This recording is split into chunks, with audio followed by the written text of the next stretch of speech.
Hello and welcome to the latest episode of the High Growth Leadership Podcast with me, David Blair. And me, Simon West. So today we were delighted to have Damon Smith as our guest. So Damon is the CEO of Everything Managed Group. Everything Managed Group are they're much more than a brokerage, but it's probably the easiest way to describe it. They help SME businesses access waste collection services. They broker those deals, but they do much more than that. They own and manage the contract from end to end. Yep, and it's like a really wide-ranging conversation with Damon. First-time CEO, walking into a business that had substantial challenges around business improvement. He's put together a leadership team, he's digitalised the business, rebranded it, and ultimately taken it through to the shareholders' long-stated ambition of an exit. Lots to get out of the conversation. So, as Simon said, he's absolutely loads. He's done it from a perspective of not being the founder of the business, which is a little different to prior guests we've had on the podcast. So it's interesting to hear how somebody can join a business afresh as CEO and make that impact, and ultimately delivered 30% year-on-year growth for a business with 150 heads, 35,000 customers, and close to 50 million revenue. And his communication style is really relatable because he delivers the content with an absence of ego, very self-deprecating and full of enthusiasm for the contribution everybody else has made along the way. Absolutely. So loads to learn. We hope you enjoy it as much as we did. Well, hello and welcome to the High Growth Leadership Podcast. We set up the podcast to interview high growth leaders about what makes them tick and how they effectively lead their business. We feel very honoured to have you here today, hot off a very big success, which is helping to successfully facilitate an exit of Everything Managed Group. So welcome to the podcast today. You're much better placed than we are to explain all of that context around the deal, which I'm sure we'll get to. But first and foremost, what Everything Managed do. Yeah, appreciate that. Thank you. Pleasure to be here. Morning. Morning. It was a place I didn't think I would probably be a year or two ago, but here we are. So yeah, it's been quite an exciting last sort of 2 to 3 weeks as we successfully exited and sold to a trade buyer. Everything Managed. Well, 2.5, 3 years ago, it was a waste brokerage. I remember Simon asking me not to go and accept a job in Italy and look at a chief exec role up here. Sorry about that. So it was quite an interesting one, but ultimately it was a waste brokerage that principally ended up being a marketing, lead generation and customer acquisition business. Waste brokerage, that might be self-explanatory to lots of people, but if it's not, what does waste brokerage entail? It is. Principally, it's acquiring a customer, acquiring a company, predominantly in the SME space, finding them a supplier, sitting in the middle, and not having anything to do with the customer once you've acquired it. We sort of take not a bad view on brokerages, but we don't wash our hands. We actually source the customer, we find a solution for it, and then principally we manage everything in between. So actually we own the contract, we own the interface with the customer. So it's been really interesting in how that's evolved from principally what it was again to what is principally a marketing and customer acquisition lead generation company. Okay. So thinking back to when you sort of first crossed the threshold, what were your initial impressions of the business, of the people, of the just general state of play in the organisation? Yeah, I was like, Simon, what on earth have you done leading me down this road? But I should interject at this point to say that we were involved in Damon's placement at Everything Managed Group, which is why he's shooting daggers at Simon at this point. No, it's fine. It's all worked out well in the end. We were coming off the back of COVID. There was a business that had the inherent qualities of doing really, really well, backed by 3 absolutely fantastic investors. And they had everything there. They principally were challenging how to put those things together and link it together. We had a customer book which was in around sort of 20,000 customers. We were losing as many customers a month as we were winning, which is not great business. Walking through the door, we had people working at home, people working in a sort of rented office. We had about 150 employees. We had about a 50% sickness rate in customer service, which when you sort of looked under the bonnet We didn't have any probation period, so people were taking a job on day one and then going off sick for quite a while. We had no mission or vision. There was lots of things that needed fixing in the early days. So when you walk into a situation like that, where there's the potential for success in the medium longer term, how did you go about prioritizing the things that needed to either be fixed or put in place?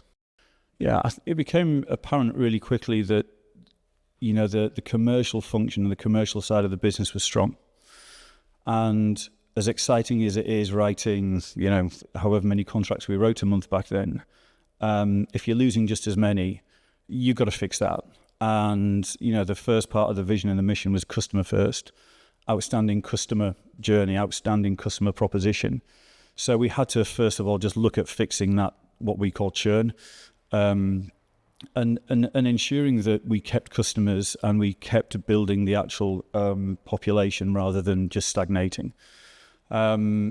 Acquisition is the key and is the ball game as far as we're concerned, and getting that blend between acquiring a customer at a right rate and ensuring they're staying with you long enough in what is predominantly a cash consumptive business that you actually make money at the end of it was key. Okay. And the people who don't know much about that sort of industry, what's the methodology behind acquiring customers in the first place? So the method behind acquiring customers can be done numerous ways. We have our own way of doing it. And specifically working in that SME space, it's all about intent and eagerness and wanting to find a service as quickly as possible. So, putting feet on the ground, knocking on doors, and other ways of acquiring customers is quite challenging. So we've always focused in the digital social space, hence really the development of what predominantly has been a marketing and lead sort of customer acquisition firm.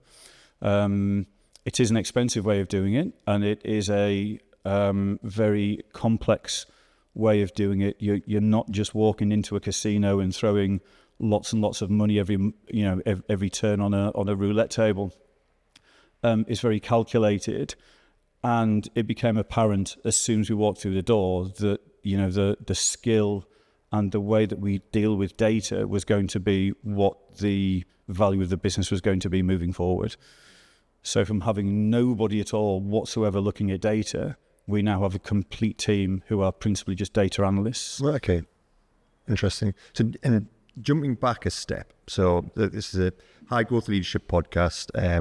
We've been really lucky that we've had people from very varied backgrounds on the podcast thus far, including some founders. Now, your proposition, you will come on to your kind of earlier career, but you had fantastic experience, and I'm assuming, and in fact we know because we dealt with you, that you were going into this with real confidence of leading a business through high growth. But as you've just touched on there, not all of the pieces were in place, and it's part of being a high growth leader is being on a good playing field to start with. So what was it principally? Can you remember when you were assessing whether this was going to be the playing field for you? What was it principally that convinced you that yes, there's real potential there? Yeah, I think when you take a step back after your first sort of few weeks of doing a bit of a diagnosis on what the company's about, when you have a customer book the size that we had at that time, and when you could acquire the amount of customers that we were acquiring at that time, you sit back and go, okay, there's potential here. We can do things. And if we were acquiring said customers at that rate with no analytics and no data and no understanding and no cutting of numbers and being quite inefficient in how we acquired them, it becomes pretty apparent pretty quickly that there's great opportunity to scale there. And it was I can remember 3 or 4 years was a phenomenal rate of customer acquisition even then, Scary. wasn't it? So for a relatively small business dealing with not individual consumers, dealing with SMEs, it was how many customers were you signing a month? We were signing up to about 1,500 a month new contracts, which for a small firm, regardless of the size of those contracts, is pretty exciting. People give the right arm to have that, and with that customer book and with that element of growth comes great opportunity, and it's how you can leverage that portfolio and that back book, and you've got enough going in the top of the funnel. It's how do you fix the bottom. Yeah, you got it. And so the key thing was, with a customer service team of almost 50 people and 20,000 customers, again, you sit back and go, okay, if we get to 40,000 customers, we can't keep scaling it at this rate. In that customer service or in that operational proposition piece, it's just the numbers become too big. So you better get pretty good, pretty fast at building some form of tech proposition that relaxes that a little, that brings it under control. We can't fill aircraft hangars full of people, because as we all know, people are the largest challenge. And what about the identity of the business, both for the people who work in it and also for the customer base? Because when you joined, it was cheaper group, not everything managed. Yep. Can you give us a bit of insight into that sort of rebranding and how that maybe sort of dovetailed with how the business is positioned with its audience? Yeah, I think the word cheaper in itself doesn't have the most positive connotations. Shuts off some strategic options, doesn't it? Yeah, it does limit you slightly with regards to putting any kind of aspirational sort of brand on it. It was the right thing to do to rebrand the company, because it was very much going in a different direction.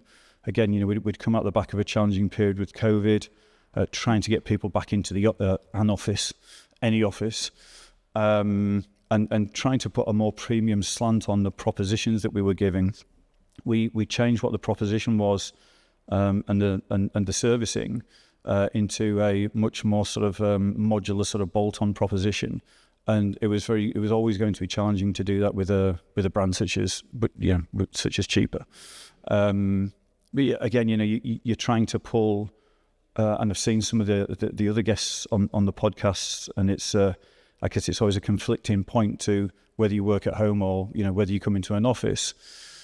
Well, so I was just going to ask about that, because we've had a couple of guests on who have been absolute converts, and their businesses have flown with fully remote working, whereas it's been a different story for you guys in that the business has flown by people being in the same space. So what about that has really made it effective for the growth that you've enjoyed the past 3 years or so? Yeah, and it's not for everyone.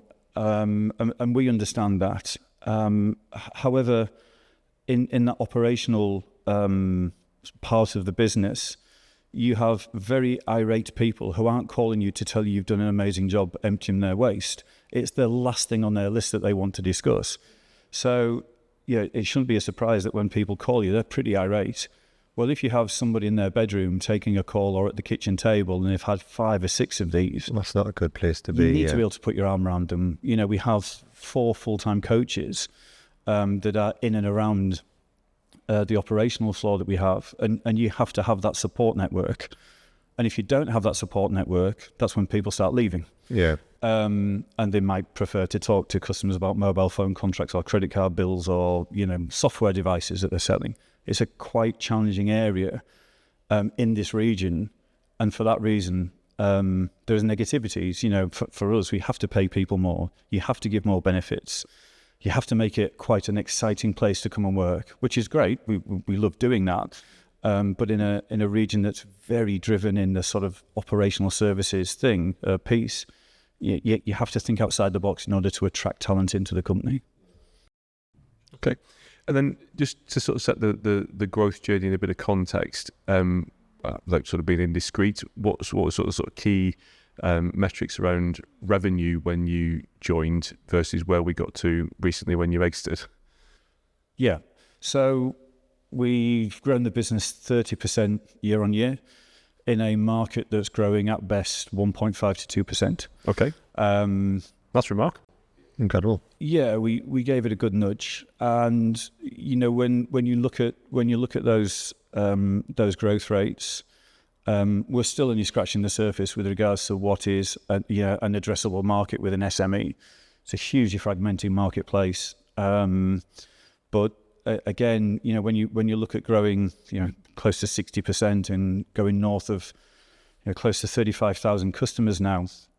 It goes back to a point earlier, it gives you opportunities to look at, once you have a customer, and if you can look after that customer well, you can look into other spaces and other ways of generating revenues. But revenues have obviously gone up significantly, and it's It shows not a great deal of sign of slowing down whatsoever. So we continue through the next few years with regards to that. That's interesting, because I was going to ask, I mean, people who do our profession are terrible for putting candidates into boxes at times, but you came into a business with a phenomenal sales engine that was signing customers at an incredible rate, and your background originally was sales and product. Yep. It sounds like, I mean, those are remarkable sales figures that you ramped. You gave it a nudge, to use your language, and sped that up even further. But it sounds like as much the priority to fix was that customer service and the tech and the data behind that to make customers more sticky. Yeah.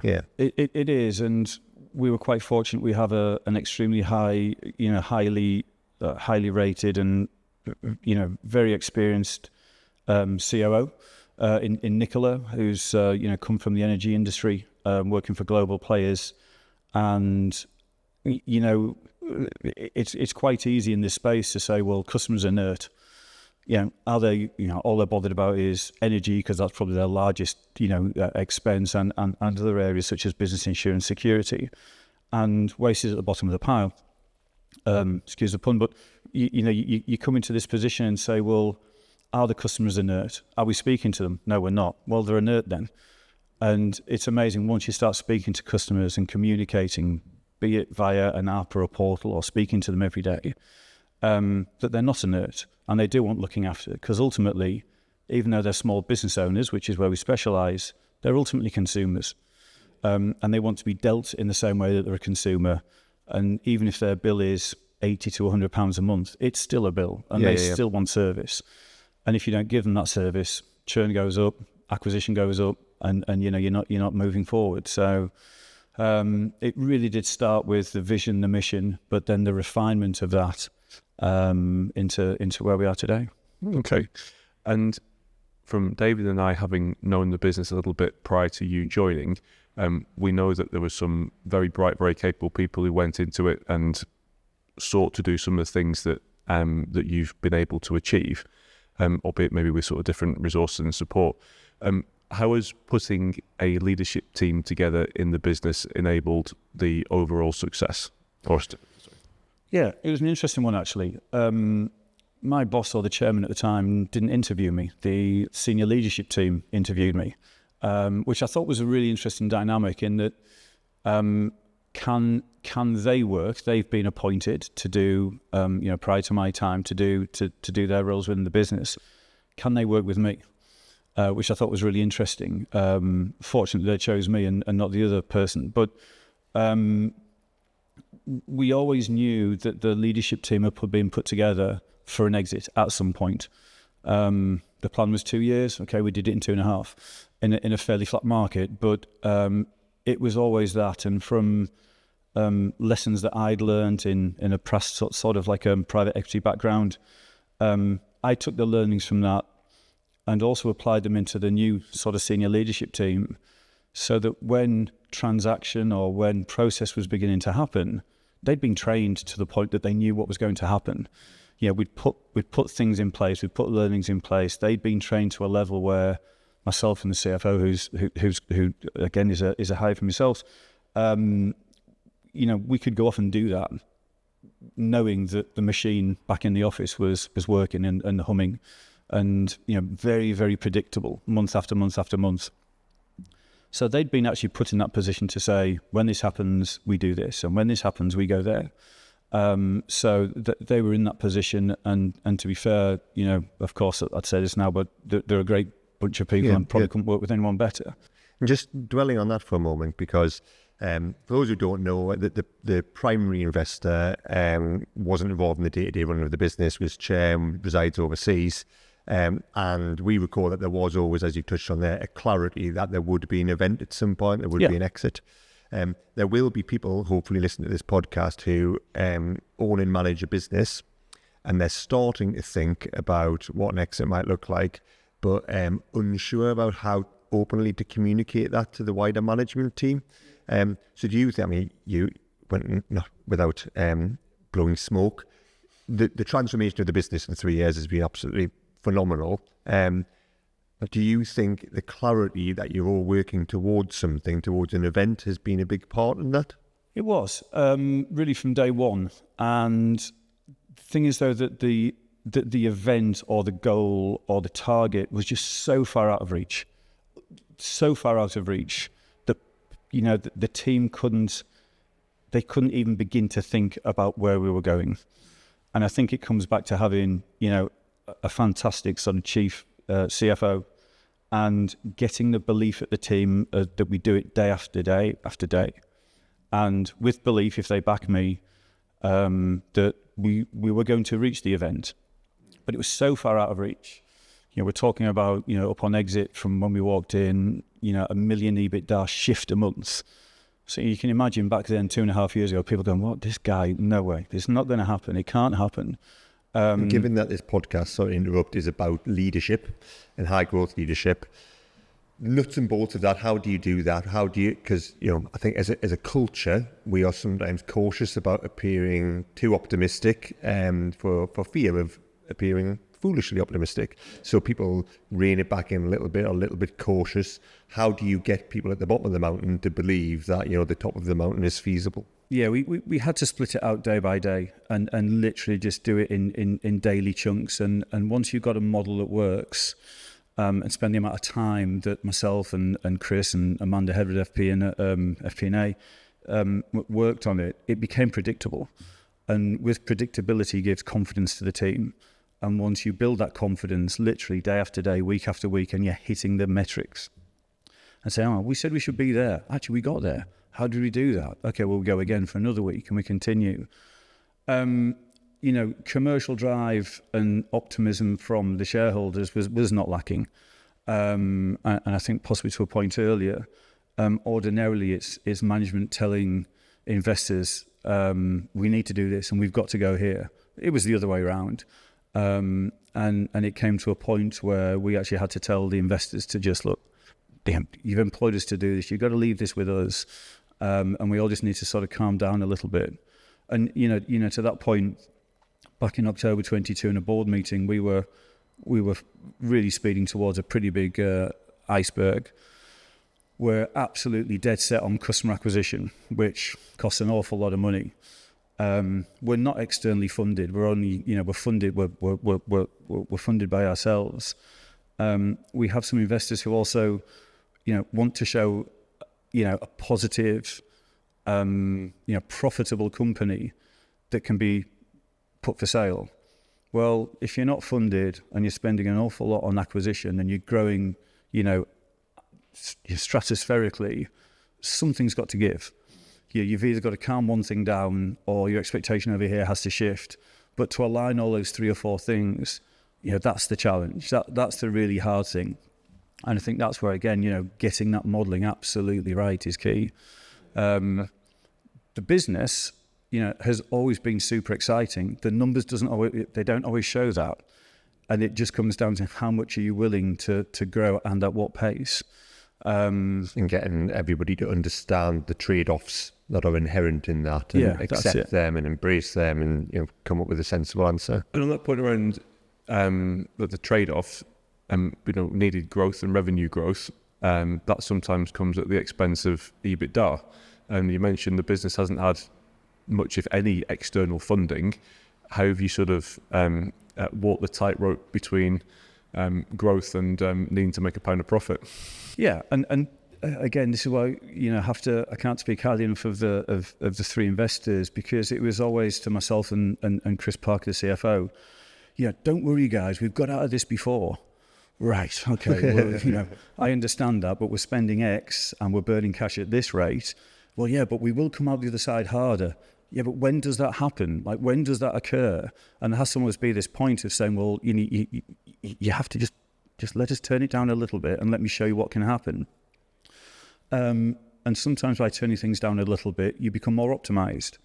So spending that extra bit doesn't always relate in an output. But we had some pretty exciting conversations. But fortunately, I think back to your point, when you start evidencing performance, you get further engagement from your management team. because they probably all sit back and go, actually, he's not quite as mad as I thought he was. Actually, what he's doing here, it's working. Okay, let's go again. And we continued on that. But it goes down to the sort of three pillars of what we did was, unless that management team get out of bed and, excuse the French, but take the piss out of each other every day and have fun and have a laugh, we weren't going to do it. And still to this day, we still have the same fun and engagement that we had 3 years ago, that we had post-transaction. There's always been a real energy about the place. Yeah.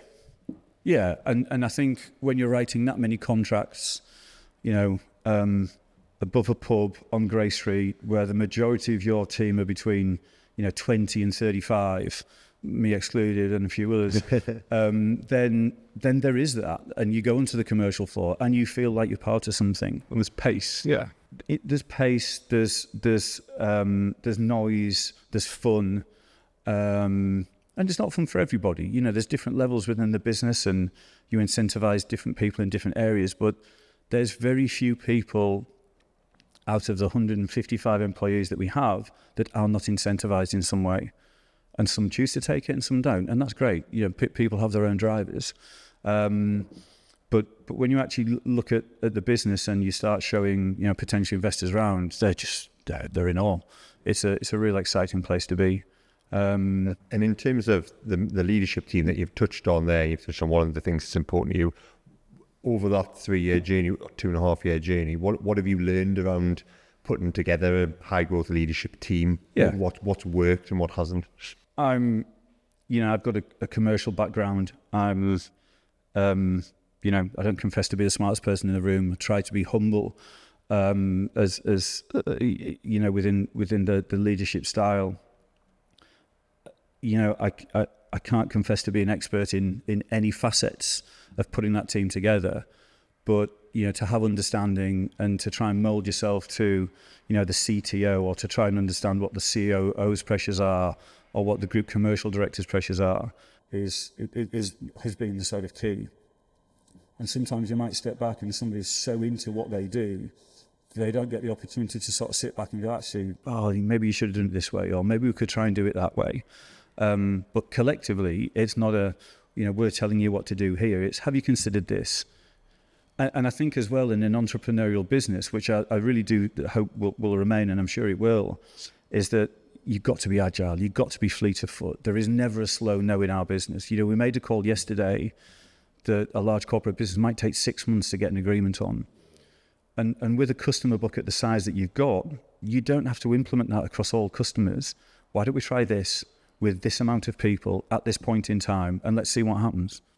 And people will vote with their feet, and we say, yes, it worked. No, it didn't. Okay, how do we make it better? Yeah. I imagine that's where your data team comes in really useful, that you have such a lot of input. You can tweak things here and there, and you can really measure the impact of that. Yeah, we can. And we had an FD at the time. Fortunately, had to take a little bit of a step back due to some sort of family challenges. But ultimately, we didn't want to lose him, and we saw, we need some really good data people. And this guy's like the Rain Man, right? He can do anything with numbers. And what a great person to have in a business that understands the finer details of it, but can then relay that in the analytics that he delivers.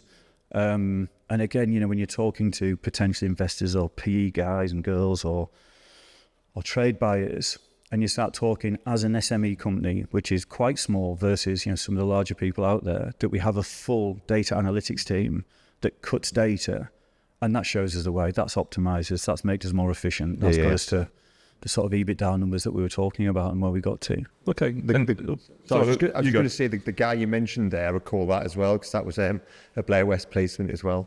And pipe down.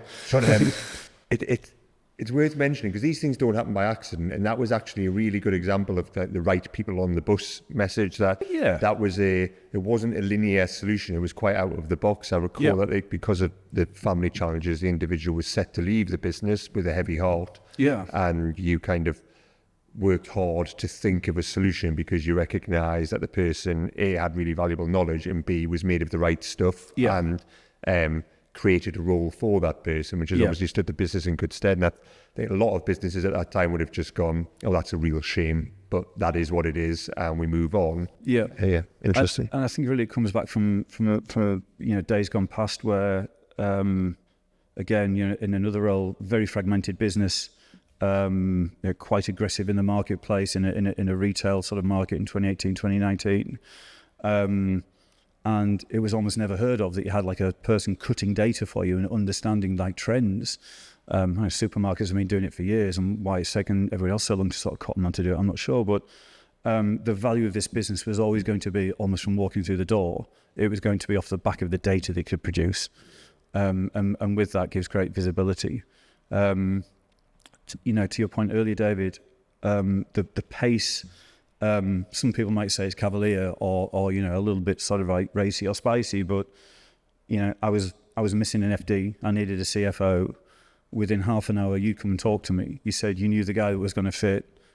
By 10 o'clock next morning, we'd offered him a job. Yeah. And we don't look back. And I think these are the things that you can afford to take these risks, because ultimately, what are the other options? You have to go through 6-month process of this, that, and the other. And you have to trust people, and you've got to sort of go behind your instinctions and your judgments.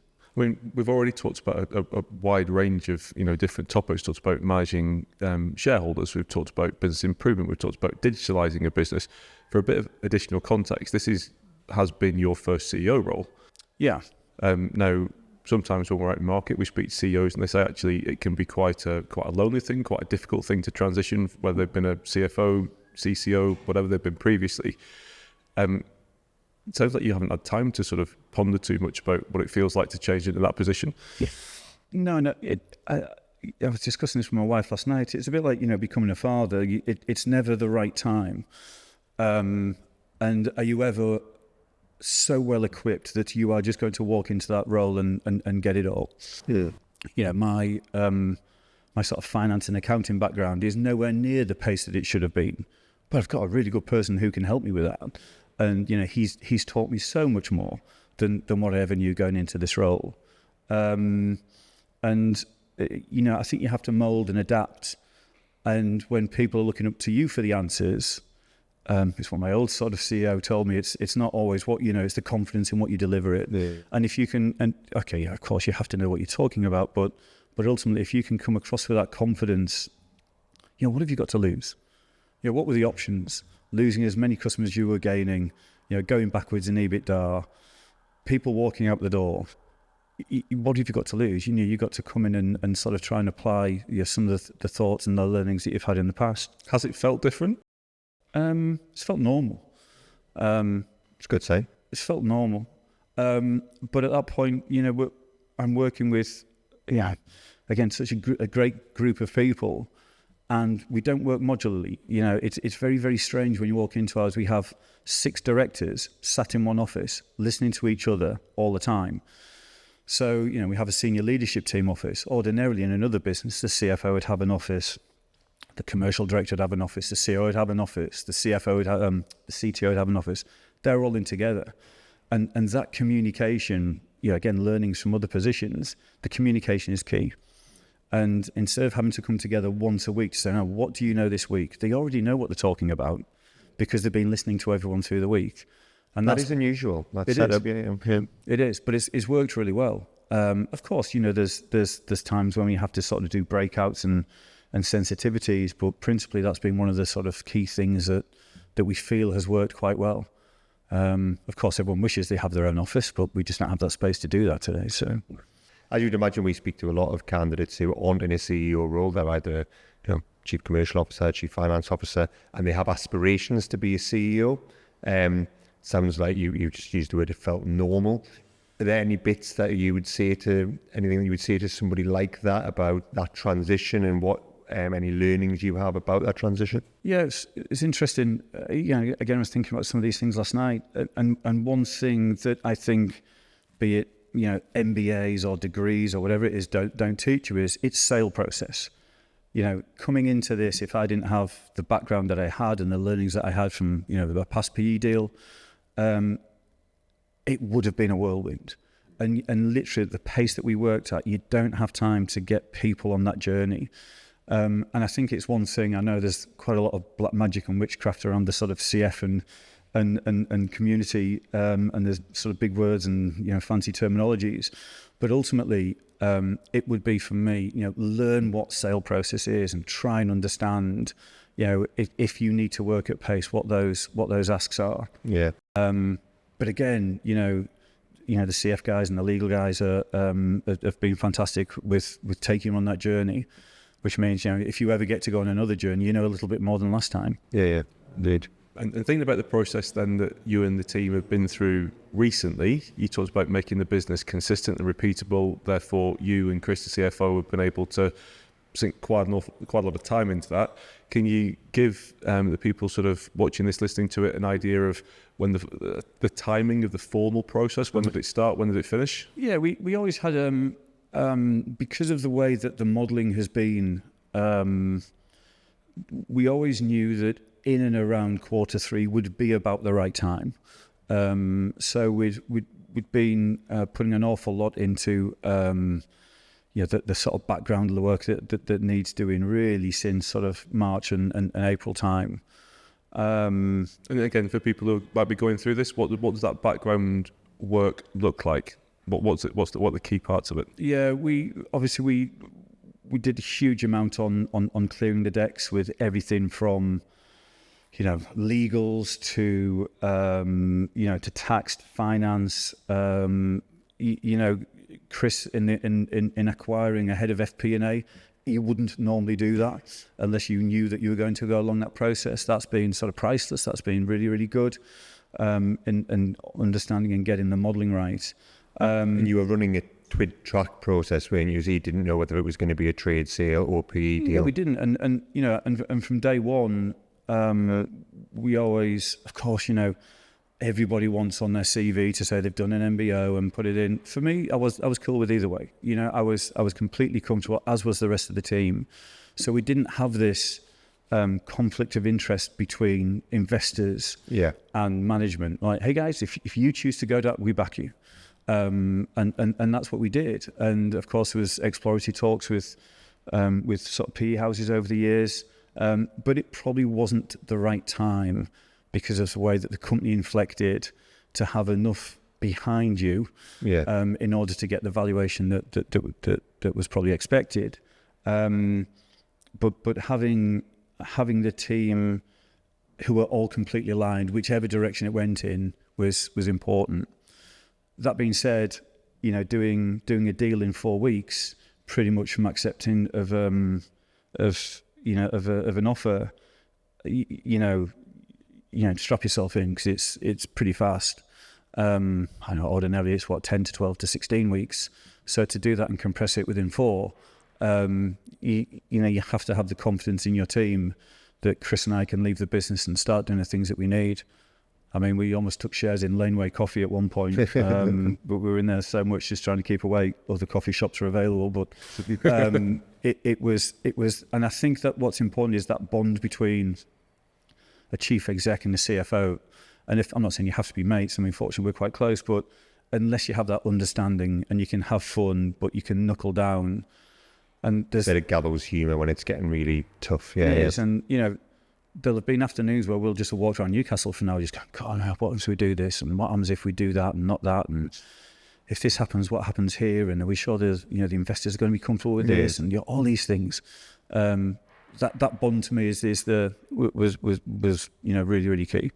When you're going through the process of sort of beauty parading potential investors or acquirers, I think you mentioned you sort of ran about sort of maybe a dozen or so PE firms, if I'm remembering rightly. Were their observations of the business and where its value was, were they similar, or did you find that different people saw different reasons to be interested in it? I think it's always interesting. Some people saw us as business services company. Some people went, you're a lead generation acquisition business. Other people said you're a marketing company. I think when it comes down to valuation, the challenge is that because we were acquiring customers at the rate that we were, the historic balance sheets were not that attractive. Okay, that's probably a bit of an understatement. Therefore, at some point, you're going to have to leverage some debt into your company if you do go through a PE sale. Yep. Well, regardless of who's backing you, it's going to be really challenging to leverage some debt into your company if your balance sheet looks like a train wreck. And again, it comes back to that whole sort of balance at that point in time. I think all the stars sort of have to align, and you have to be quite pragmatic and say, well, okay, this opportunity here, but it might have been, I don't know, September 2025. Yeah. But even at that point, you know, there's so many sort of intricacies in that piece. But if you can imagine, you know, trying to raise funds, which has been pretty challenging, that you know, you're trying to raise funds off the back of a previous year's balance sheet, and if that doesn't look attractive, then also guess what? Your credit rating isn't attractive. Yeah. And when you've got, you know, you're doing 8,000 to 10,000 waste collections a day, if your credit rating isn't that attractive, then you've got problems. So you better have good relationships with your suppliers. And your credit ratings, yes, and I completely get it, it's not a true reflection of what you do. Yeah. Fortunately, our suppliers, the true reflection of what we did was we paid them on time in full, exactly when we said we were going to, and kept giving them more and more business. And to the point of some of the suppliers, we were actually their marketing team. They didn't market themselves, they just used us. So it's worked quite well. But, you know, again, the whole fundraising of trying to raise funds, even with your bank, is, quite interesting. Yeah. And building on that, you mentioned earlier that you kind of had an operation by this stage that was ticking, and you could kind of turn your head elsewhere and know that day to day was running really smoothly. You mentioned you and Chris going for long walks around Newcastle to kind of bounce ideas off around business walks, business walks, of course. And you mentioned having that FP&A role. So that is something that we often support businesses who are about to go into a transaction, whether it's be a first PE fundraise or maybe a trade sale. And we always try to stress to them, don't underestimate that kind of the time and attention it will take from the senior leadership team, and the emotional energy as well. And what you absolutely don't need going into the closing stages of a deal is for performance of the business to drop off a little bit. Yeah. Do you reflect that you got that right? Did it work for you guys? We did, and I've used the terminology before in predictability, and it's quite funny now because my wife used a term a while ago with regards to our commercial sort of function, and it's chicken. You know, there's a film called The Chicken Run, right? And there's like a quite a broad Yorkshire woman that sort of says, you know, chickens go in, pies come out. And ultimately we see our commercial function as this sort of like pie making machine, and providing you can throw enough chickens in the front, it became that predictable, you know, that we knew how many pies were going to get out the back end. Yeah. And ultimately, you know, when you look at that, and interestingly, that terminology has now actually gone through the new trade buyer. And they're using these terminologies. Well, hang on, that was... Anyway. But having that confidence to go, okay, we know we're going to lose this many customers. This many is going to be due to bad debt. This is going to be service driven. This is going to be this. If we put this many inquiries in here, we'll write this much business here. And, you know, once you get that model singing, which you can't do unless you put those hires in place. Then you can't have the confidence. Whereas, you know, historically, you might be waiting, if you're going to do a deal, for stock to go to this, a huge order to come in here. Yeah. You can't lose this customer here. Can we invoice this much stock at this point in time? Well, you know, if we lose our top 50 customers, it's like 0.1% of the revenue book. It sort of doesn't matter. It does matter, but it doesn't matter. So, you know, predictability gives confidence in what we do. Yeah. So you had it in a position where there was nothing that could be dropped really that would cause any lovely situation to be in. Yeah, it's a good position. We often see that as well, it's the unforeseen thing that maybe, you know, the founder, the owner manager has a radar for these things and their attention's turned elsewhere and therefore balls are dropped. But it sounds like you had a machine that was completely singing with the right people in charge. We'd like to think with everything that we could try and control was controlled. Yeah. But, you know, it also comes back to what we've drilled into the team, you know, be it from customer service to commercial to supply chain to everybody. It's, you know, consistently get the fundamentals right. And if you can do that, you're 85% of the way there. Okay. And, with the other guys as well, it's some developers live by is sort of, take risks. Don't bet everything, but, take those risks. And because of the nature of the order book and because of the nature of the things that we have, you can afford to take risks, and some of them will work. And if they don't, well, maybe it's 1 in 35,000. You've not upset that many people. So it's just being fleet of foot and continually thinking of, optimizing what you do day to day and how to refine stuff. And even now post deal, we looked at something this week when I can't believe we've not done this. And why haven't we done this? Okay, what's it going to take to do it? This. When can we do it? Tomorrow? Okay, that works.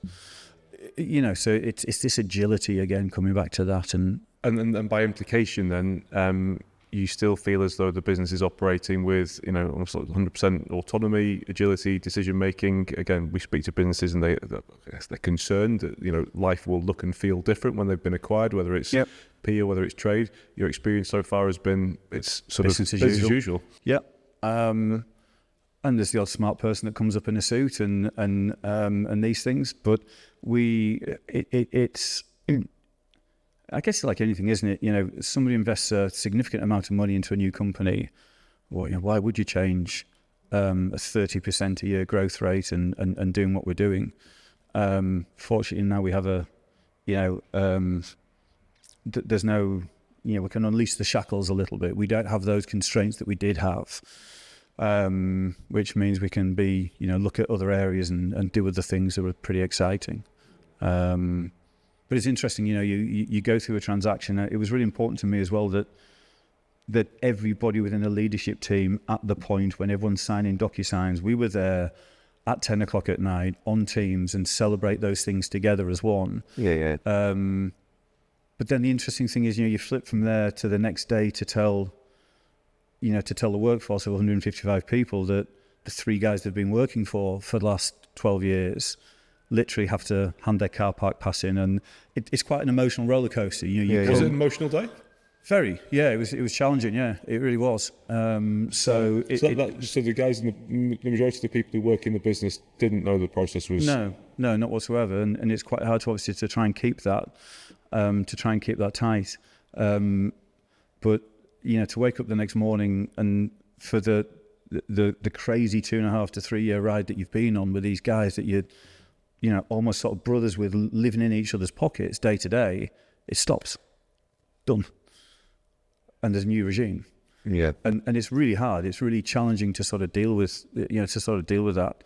But, they'll all go on and do their other things, and they'll keep in touch. And then, everyone's sort of left really on great terms. So. And thinking about the people in the business, what have been the most reassuring actions and messages for the people in the business since the deal was announced?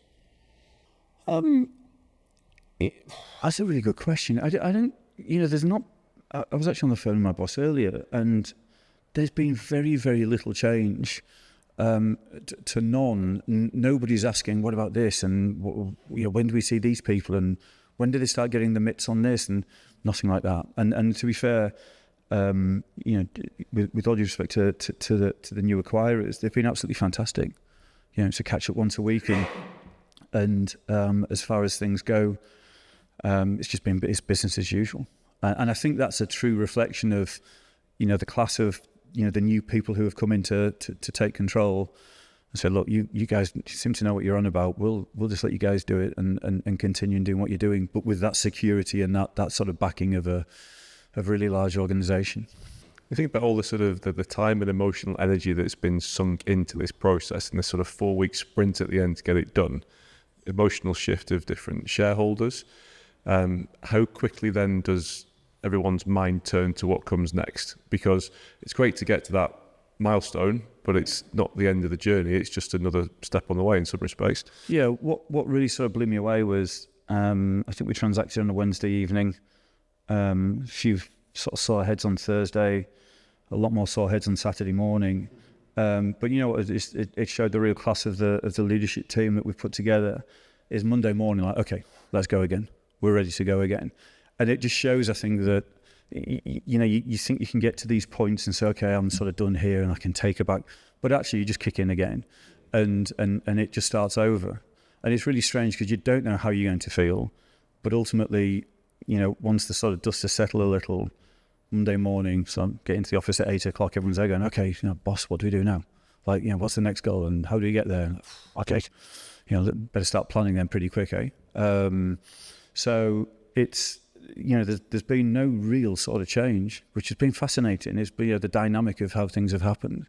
Been really interesting. We find, obviously, we deal with a lot of private equity-backed companies, and they face a similar but slightly different challenge. And often, if someone's de-risking and they're taking some money off the table as part of the deal, you hear it mentioned, what about their motivation post that? Are they going to be on a beach, as they say, when we need them to drive the business forward?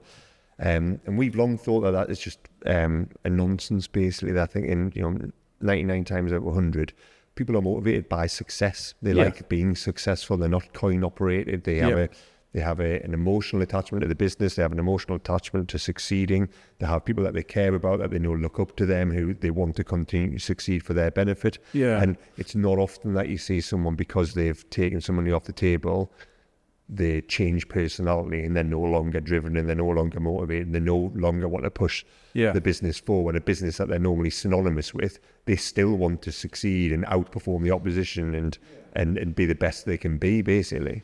I think that's right. I mean, me personally, not changed at all. And I think, if I'm not running around with my hair on fire, if I had some, it would, I wouldn't be doing what I'm doing. I'm a pain in the backside on holiday. I can't sit still. I can't sit and watch TV. Got to sort of be doing something.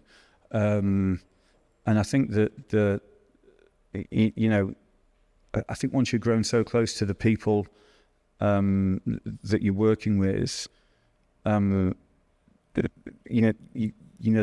that continual drive from them, and it'll, again, coming back to people who vote with their feet. If they don't want to be there, then they don't have to be there, and a lot of them probably don't need to be there. But ultimately, they can see what at least the next 2, 3, and 4 years can get to. And when you can put sort of some big numbers on the board and say, okay, how do you get from here to here? Okay, well, I think we can do that. Yeah, let's give it another go. But it's not changed any one person that I can see. So, and you've described in the time up from joining the business through to successful transaction, 30% year-on-year growth. Yeah. Is that par score from now on, or we're going further faster? What's the next couple of years look like? Probably a delicate one, but yes, it continues to continue to be that, and hopefully beyond. To your point earlier, David, you sort of get to a point, you go, okay, I can actually do with like a couple of months, and let's just reset, replan, do what we need to do. It was the next morning. In fact, that's a lie. It was the 1st of November. It's like, okay, your timing now starts from 1st of November. You're like, okay, just a few months, guys. But no, it's good. It just means that everybody's sort of back into it, and the metrics have to be the same. We still have to reduce as many contracts, and so there's no real change there. Will you be able to realise a bigger quantum of opportunity or different types of opportunity post transaction? I think that remains to be seen. I think it's still quite early days on sort of strategy as such. Don't like to use that word because we've never really had one.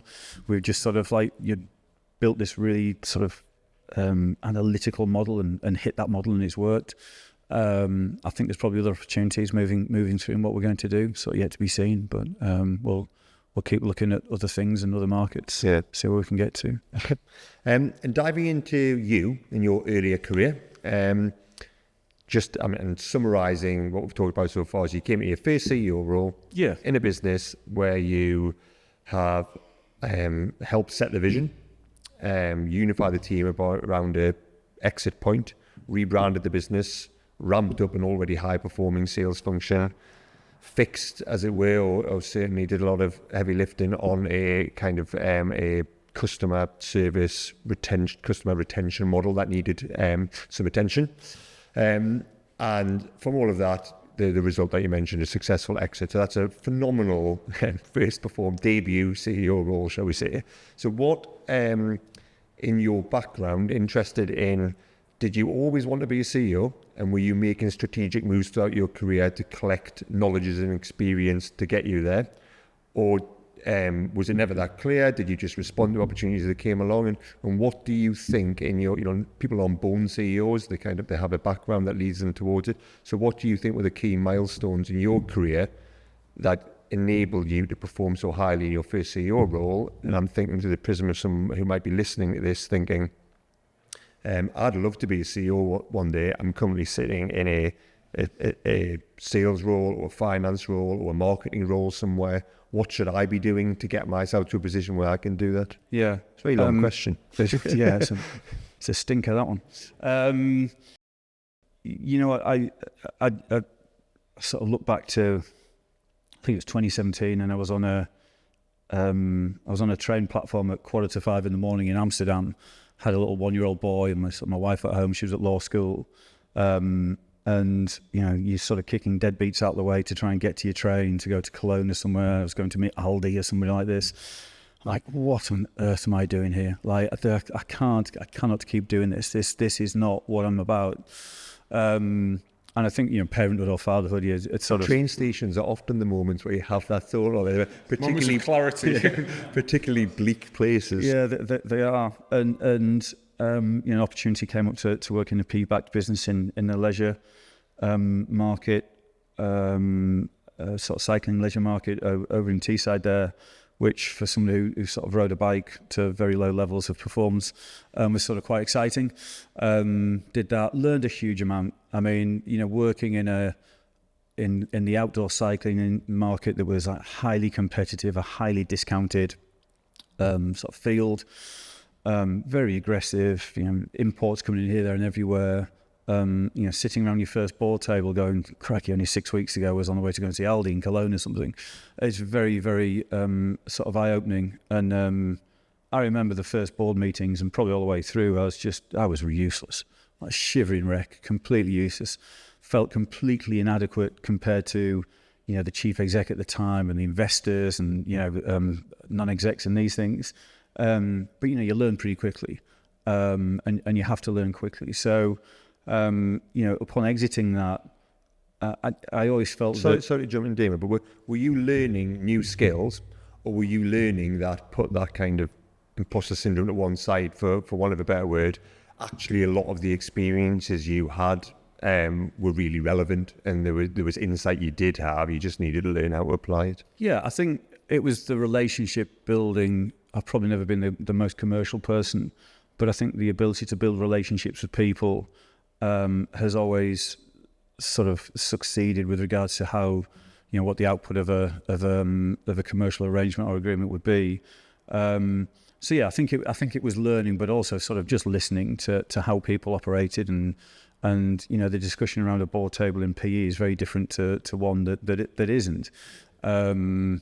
And again, not coming from an accounting background, the sort of CFO over at that time, incredible. Sort of took me on a journey and gave me learnings to really bring into the next role.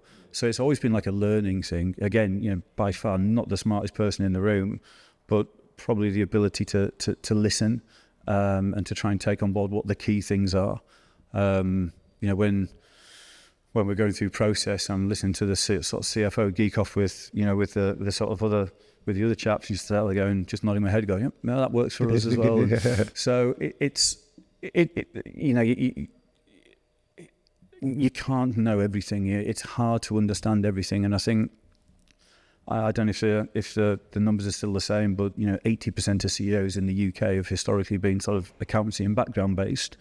80% of CEOs in the States have always been commercially based or backgrounded. So, to the point earlier, there's never the right time to do it. Yeah. There's a fascinating study to be done at some point, which I'm sure somebody has done. I'm just yet to discover it, of the relative performance of CEOs depending on their background, whether it's commercial, finance, sales, HR, marketing, and how they, in larger organisations where the data is available, how they perform relative to one another. I think, and just being, again, trying to be as humble, but at the same point show elements of, show leadership. I'll always try and sit on the commercial floor and sit with the guys and girls on the commercial floor and just have a chat with them, and what could we be doing here? Are we doing the right things there? And the same, trying to have an open door policy to the best that you can, and just trying to learn, because actually the business that's going on isn't at my level. The business going on is on the commercial floor with the sales guys. It's going on with the customer service guys and girls who are listening to customers, every single day about what their concerns are and how we could do things better. That's where their ideas come from. And it's trying to grasp those before it gets diluted, before it gets to the top. So, there's some of the sort of learnings that we've tried to do and put in place. And you've used the word learning a few times. A lot of what you've described has been by experience, or sort of by osmosis, being around other bright and capable people doing different things. Have you sought out any sort of formal learning opportunities, any mentoring, any coaching, anything like that? No, not apart from yourself, Sam. No, I mean, I think I got to sort of early 30s, and at the time the buzz thing was to go and do an MBA. Does it teach you a great deal? I don't know. Don't know. No, I don't know how useful those still are. But if those did, if they are about teaching, potential MDs and potential CEOs and giving them the skills to go and run a business, they don't. What teaches you about is, listening to people, having a better background in finance, having the ability to really understand how a sale process works. I think they're the skills that I would really probably, I'm no industry leader here. I'm a guy who's come into a business. We gave it a good nudge. It worked really well. We put our analytics behind it. We understood a lot more about data, tried to keep our hands on the staff and try to keep things moving in the right direction, and it worked. And people could say you're lucky, and people could say you had a bit of luck and a bit of this, and it was timing as well as analytics and data and risk taking and relationship. There's all these things that sort of mix in. Well, if you don't mind us opining for a second, because you are very humble, and you've said, you're not the best, not the smartest in the room, not the best at finance, not the most commercial guy, just gave it a nudge and it worked. But we are really lucky to have placed a lot of your senior leadership team, and actually what we hear from them is consistently over 3 years is the culture is fantastic, and the drive, and it's a really unified leadership team. There's no egos at play. Damon leads from the front. He listens to everyone. He wants everyone's input, and he's got an enormous energy and optimism to keep driving the business forward. And they say it's a brilliant environment to work in. So those things aren't, well, maybe they are, but they don't, to me, seem like they're accidental. There seems like there's a lot of thought goes into creating that culture. And I suppose the lesson there is that, does the culture trump all, basically? You don't need to be the best at all of those things. You just need to have experts in the room and create the right sense of direction. Yeah, I think if my wife heard you say that and was that energetic and excited and stuff at home, then... So who's this you're talking about? Yeah, exactly. Yeah, it's not the same guy. It's... well, thanks for saying that. I hope that's made you feel really uncomfortable. Yeah, very much so. Because you say, right, you're very self-deprecating, but a lot of the things that you've described are, things that you go and stand and watch TED Talks about. They say, we achieved, growth, exit, but you sort of describe them in a very down-to-earth way. Yeah, and it does come back to that leadership team. We've employed people who are experts in their field, and you've got to let them just go and do it, and people are going to screw up. But, providing they don't screw up all the time, and they have the odd. If you imagine for a second, the reverse of this is how many businesses out there, and we see lots all the time, where the CEO is trying to be the smartest person in the room all the time and isn't letting the people that they've hired get on and do their job, and the impact that's having on, or the brake that's applying to their business. Yeah, it's, let's take the group commercial director, being in the business since day one. From customer zero, sort of slept under desks, eating udon noodles, not being paid a great deal, that classic startup, to, him now being in charge of a close to £50 million operation with 35,000 customers. And, who am I to tell him how to acquire a customer? I'll listen and I'll understand what he's trying to do, and I'll try and give pointers and direction and sort of managerial advice and leadership. But he's got to 20,000 customers before I existed. So let him get to 40,000 and just let him cut loose and do what he does best. And that's what he does. And And again, you're the same with operations, the same as, I mean, crikey, I can just turn a computer on, never mind give advice to a CTO. But there's things that we can all relate to, specifically when it comes to apps and portals and what customers need and, you know, all these things. And sometimes, like I said earlier, it just takes them to sort of step back and go, hear what you're saying. How's about that? Oh, that's not a bad idea. How's about that? That's a rubbish idea. You know, and it's just trying to listen really and just trying to steer the ship in best way possible. Okay. Should we go for killer question? I was just doing the same thing. I was trying to remember what it was as well. Thanks. So if you've been really kind with your time today, so thanks so much for that. And there's loads of learnings there. If there was one thing that you could impart to your younger self, 21-year-old Damon, to stay away from Amsterdam train stations. Yes. What would that be? What do you think would have enabled you to get where you are more quickly? Yeah, I think, it's interesting. I know Simon has a son that plays cricket, and I do. And he's, super excited and plays cricket in the snow and all this kind of stuff. And every day, when we're going to nets or whatever it may be, build your innings. Yeah? Build your innings. Play with a straight bat. Hit the bad ball, defend the good ball. Don't hit cross-bat shots. So, in other terms, don't do crazy things when you get somewhere. Take your time. There's no quick wins. Build your innings. But be tenacious. If there's something worth hitting, hit it. If there isn't, don't hit it. Just let it do what it does. And I think in your sort of 20s and 30s, you sound, especially in a commercial where you're super excited, you want to be, the best sales guy here and this and the other. But ultimately, just take your time and listen, and things will come to you. So it's really imparting what I impart on my son when we go to cricket. Just take your time, build your innings. And that's how I'd probably address it, Fantastic. Great. Thank you very much. Appreciate your time. Thanks, Damon. It's been great. Cheers. Thank you.